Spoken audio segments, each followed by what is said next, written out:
بسم اللہ الرحمن الرحیم۔ محترم ناظرین، السلام علیکم ورحمۃ اللہ وبرکاتہ۔ دارالعلوم دیوبند کو نوٹس کیوں؟ دارالعلوم دیوبند کو ایک فتویٰ پر نوٹس دیا گیا ہے۔ نوٹس کا دینا اور دارالعلوم دیوبند تو ایک بہانہ ہے، اصل میں ساری مسلم قوم اس کے ادارے اور اس کے آثار نشانے پر ہیں، اور ذرا سی بات پر نوٹس، پولیس کارروائی، تلاشیاں، سروے اور نہ جانے کیا کیا نہیں کیا جا رہا ہے۔ جس فتوے پر دارالعلوم دیوبند کو نوٹس جاری کیا گیا ہے وہ پرانا ہے، کوئی 1، 2 یا 3 سال نہیں، 15 سال پرانا فتویٰ غزوہ ہند سے متعلق ہے۔ صحاح ستہ کی کتاب سنن النسائی کا حوالہ دیتے ہوئے لکھا گیا ہے کہ غزوہ ہند میں مرنے والے عظیم قربانیاں دینے والے ہوں گے۔ مذکورہ حدیث مبارکہ حضرت سیدنا ابو ہریرہ رضی اللہ تعالیٰ عنہ سے مروی ہے۔ اس فتویٰ پر national commission for protection of child rights یعنی بچوں کے حقوق کے تحفظ کی قومی کمیشن نے سہارنپور کی انتظامیہ کو کارروائی کی تحریری ہدایت دی ہے۔ الزام ہے کہ دارالعلوم دیوبند بچوں کو ملک مخالف تعلیم دے رہا ہے۔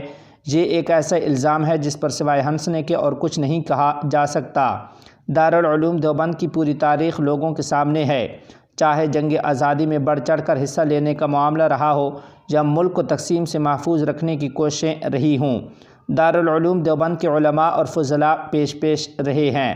یہ حضرت مولانا سید حسین احمد مدنی نور اللہ مرقدہ کی کوششیں ہی تھی کہ مغربی اتر پردیش سے بٹوارے میں مسلمان اجڑے نہیں۔ انہوں نے بڑھ چڑھ کر لوگوں کو سمجھایا کہ بٹوارے کے بعد حالات کیسے اور کس طرح سے ابتر ہو سکتے ہیں۔ یہ ایک تاریخی واقعہ ہے کہ مسلم یونیورسٹی علی گڑھ میں انہیں اور مولانا ابوالکلام آزاد رحمہ اللہ کو تقسیم اور بٹوارے کے خلاف بولتے وقت تنگ کیا گیا۔ حضرت مدنی رحمۃ اللہ علیہ دارالعلوم دیوبند ہی کے شیخ الحدیث تھے، اور اب اسی دارالعلوم دیوبند پر الزام لگایا جا رہا ہے کہ وہ بچوں کو ملک مخالف تعلیم دے رہا ہے۔ اس الزام کو بڑھا چڑھا کر پیش کرنے میں وہ بھگوا دھاری عناصر آگے ہیں جن کے اجداد انگریزوں کے سامنے سر جھکائے کھڑے رہتے تھے، جو انگریزوں کی غلامی کو ملک کی آزادی سے بہتر سمجھتے تھے۔ حکم نامہ سخت کارروائی کا ہے۔ کیا مطلب ہے سخت کارروائی کا؟ کیا دارالعلوم دیوبند پر تالا لگانا ہے؟ خیر، یہ ایک خواب ہے جو کبھی بھی شرمندہ تعبیر نہیں ہو سکے گا، لیکن اس بہانے دارالعلوم دیوبند، علماء اور فضلاء کرام اور سارے مسلمانوں کے خلاف نفرت انگیز مہم تیز کی جائے گی اور ان پر دہشت گردی کو فروغ دینے کے الزامات عائد کیے جائیں گے۔ بہت ممکن ہے کہ کہا جائے احادیث مبارکہ کی کتابیں پڑھانا بند کر دیا جائے، تو کیا یہ سب کچھ قبول ہوگا؟ یاد رہے کہ یہ ایک مہم ایک دارالعلوم دیوبند ہی کو نہیں بلکہ تمام مدارس کو اپنی لپیٹ میں لے گی، اور تمام مسلمانوں کے مدرسے اس سے متاثر ہوں گے۔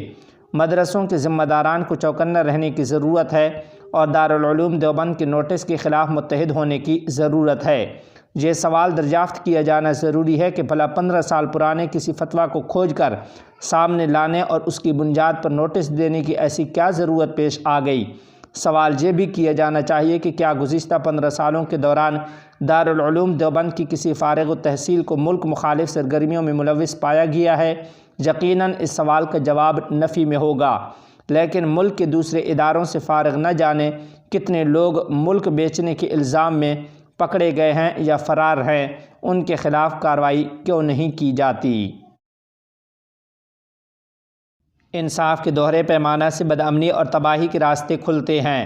تفصیلات کے مطابق جمعیت علماء ہند کے صدر حضرت مولانا سید ارشد مدنی صاحب دامت برکاتہم العالیہ نے کہا ہے کہ ہلدوانی میں پولیس فائرنگ اور ظلم کا شکار ہوئے لوگوں کے ساتھ اس مصیبت کی گھڑی میں جمعیت علماء ہند شانہ بشانہ کھڑی ہوئی ہے۔ وہاں امداد اور ریلیف کا کام شروع ہو گیا ہے۔ ہلدوانی میں پولیس کارروائی کی سخت مذمت کرتے ہوئے مولانا ارشد مدنی صاحب کا کہنا تھا کہ پولیس کے ظلم اور بربریت کی ایک لمبی داستان ہے، خواہ ملیانہ ہو یا ہاشم پورہ، مراد آباد ہو یا ہلدوانی، ہر جگہ پولیس کا ایک ہی چہرہ نظر آتا ہے۔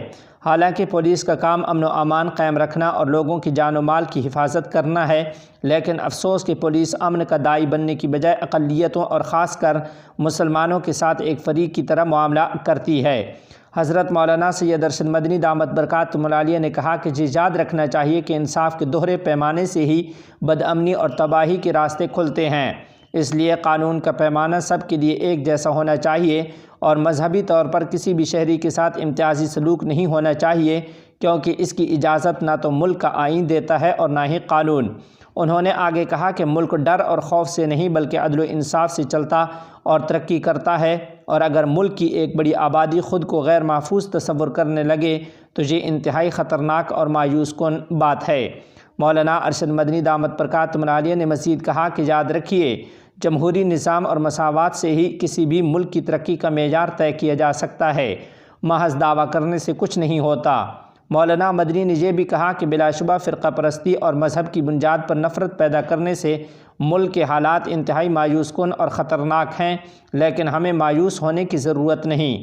امید افزا بات یہ ہے کہ تمام ریشہ دوانیوں کے باوجود ملک کی اکثریت فرقہ پرستی کے خلاف ہے۔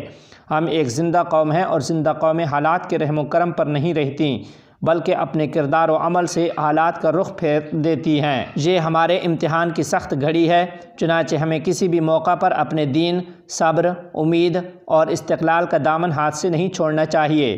وقت ہمیشہ ایک جیسا نہیں رہتا، قوموں پر آزمائش کی گھڑیاں اسی طرح آتی رہتی ہیں۔ مسلمان دنیا کے اندر فنا ہونے کے لیے نہیں آیا، مسلمان 1400 سال سے انہی حالات میں زندہ ہے اور قیامت تک زندہ رہے گا۔ مسلمانوں کو اپنا حوصلہ بلند رکھنا چاہیے، اس چراغ کو کوئی بجھا نہیں سکتا۔ رہتی دنیا تک اللہ اللہ کہنے والے رہیں گے، جس دن وہ نہیں رہیں گے اس دن یہ دنیا بھی نہیں رہے گی۔ یہی ہمارا عقیدہ اور ایمان ہے۔